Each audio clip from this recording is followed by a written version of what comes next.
મહત્વપૂર્ણ સમાચાર મોડાસાથી મોડાસાના અણદાપુર ગામના લોકોનો વિરોધ સામે આવ્યો। આગામી લોકસભાની ચૂંટણી નજીક આવી રહી છે ત્યારે રસ્તાની માંગણીને લઈને ગ્રામજનોએ વિરોધ નોંધાવ્યો। અણદાપુર ગામે આઝાદીના વર્ષો બાદ પણ હજી રસ્તો બન્યો નથી। 2 કિલોમીટર લાંબા રસ્તા માટે ગ્રામજનોએ અનેક વખત રજૂઆત કરી હોવા છતાં આ રસ્તાના પ્રશ્નનો કોઈ ઉકેલ ન આવતા ગ્રામજનો હવે રણે ચડ્યા છે અને રસ્તાની માંગણી સાથે રસ્તા પર ઉતર્યા છે। જે પ્રકારે દ્રશ્યોમાં જોઈ શકાય છે કે મહિલાઓ છે અને ગામના લોકો છે તે વિવિધ પ્રકારના બેનરો સાથે વિરોધ નોંધાવી રહ્યા છે। ખાસ સાથે જ જે આગામી લોકસભાની ચૂંટણી આવી રહી છે તેને જ લઈ ચૂંટણી બહિષ્કારની પર ગ્રામજનોએ ચીમકી ઉચ્ચારી છે। સાથે જ કોઈ પણ રાજકીય પાર્ટીના જે નેતાઓ છે તેમને ગામમાં ન પ્રવેશ કરવા માટેના પણ બેનર જોવા મળે છે। સાથે જ રોડ નહીં તો વોટ નહીંના પણ હાલ સૂત્રોચ્ચાર ગ્રામ લોકો દ્વારા કરવામાં આવી રહ્યા છે। ત્યારે વર્ષો બાદ પણ આ પ્રકારના રસ્તો મટાય પણ લોકો હાલ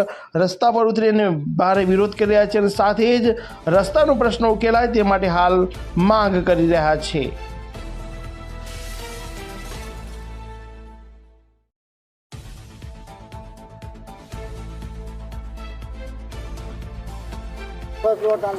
લોકસભાની ચૂંટણી પડઘમ વાગી ચૂક્યા છે ત્યારે 5 સાબરકાંઠા લોકસભા ચૂંટણીના ઠેર ઠેર જગ્યાએ વિરોધ થઈ રહ્યો છે। ત્યારે જોઈ શકો જે પ્રમાણે હાલ આપ દ્રશ્યો જોઈ શકો છો કે મોડાસા તાલુકાનું અણદાપુર ગામ વર્ષોથી આઝાદી પછી પણ હાલ ગામની અંદર વિકાસ ઝંખી રહ્યું છે। ક્યાંક ને ક્યાંક રોડ રસ્તા અને પાણી માટે પણ ગામમાં કોઈ પ્રકારની સુવિધા નથી। ત્યારે હાલ આપણા જોડે ગામની મહિલાઓ અને પુરુષો જોડાયા છે। જે પ્રમાણે તેમને પ્રશ્ન કરીશું કે કયા પ્રકારના પ્રશ્નો તેમને નડી રહ્યા છે ને કયા કારણોસર આ કામ આગળ નથી વધી રહ્યું। ત્યારે આપણે એક ભાઈ જોડા છે એમને પૂછવાનો પ્રયત્ન કરીશું કે કયા પ્રકારના તમને પ્રશ્નો નડી રહ્યા છે અને રોડ રસ્તાને લઈને કયા પ્રકારના આગળ કામ તમારા થઈ નથી રહ્યા।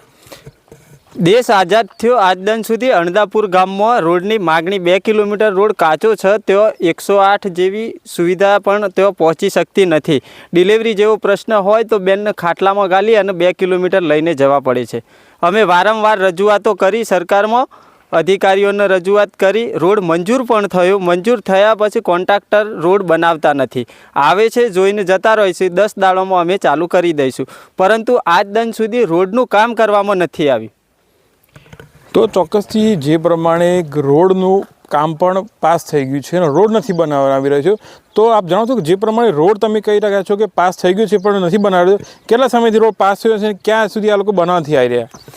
2023માં રોડ મંજૂર થઈ અને ટેન્ડરિંગ પણ થઈ ગયું હતું। પછી અમે રજૂઆત કરી કે સાહેબ અમને રોડ બનાવી આપો, પરંતુ 10 દિવસમાં અમે રોડ બનાવવાની કામગીરી ચાલુ કરીશું એમ કરી અને 2 વર્ષ થયો પણ આજ દિન સુધી રોડનું કામ કરવામાં આવેલ નથી। રોડ 2 કિલોમીટરની લંબાઈ છે, મંજૂર થયું છે 1.5 કિલોમીટર। અમે 2 કિલોમીટરની માગણી કરી છે પણ 2 કિલોમીટર નથી મંજૂર થયો અને 1.5 કિલોમીટર મંજૂર થયું છે। તો અમે કીધું કે સાહેબ અમને રસ્તો વહેલી તકે બને એવી અમને કરી આપો, પણ 10 દિવસમાં અમે ચાલુ કરી દઈશું એવામાં 2 વર્ષ નીકળી ગયા પણ આજ દિન સુધી રસ્તો બનાવવામાં આવેલો નથી।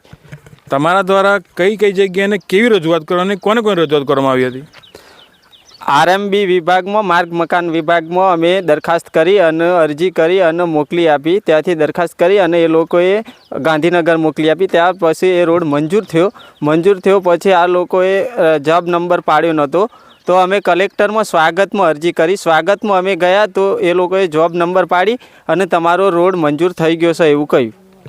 તો ચોક્કસથી જે પ્રમાણે ડિલિવરી ટાઈમે 108 સુવિધા જે છે એ નથી મળી રહી, ત્યારે આપણે જોડે ખાસ મહિલા જોડે છે એમને પૂછવાનો પ્રયત્ન કરીશું કે કયા પ્રકારની પરિસ્થિતિ છે અને એમને કેટલી મુશ્કેલી પડી રહી છે। જે પ્રમાણે હાલ આપણો રોડ નથી બની રહ્યો, કહી શકાય કે જે પ્રમાણે મહિલાઓને ડિલિવરી સમયે 108 સુવિધા જે ગવર્મેન્ટે આપી છે તેનો લાભ નથી મળ્યો, શું કહેશો તમે? 2 કિલોમીટર રસ્તો અમારો કાચો છે, તો રસ્તો બનવો જોઈએ તો અમારા વોટ હાલવાના નથી હાલવા। તો ચોક્કસથી જે પ્રમાણે ગામજનોનું કહેવું છે કે ચૂંટણી આવી રહી છે અને ક્યાંક ને ક્યાંક રાજકીય પક્ષો ત્યાં પોતાનો પ્રચાર કરવા આવશે, ત્યારે એમનું કહેવું છે કે રસ્તો નહીં તો વોટ નહીં, તે પ્રકારે ગામ લોકો બહિષ્કાર કર્યા છે। ધવલ રાઠોડ સાથે નીરવ પ્રજાપતિ, સમાચાર 31 અરવલ્લી।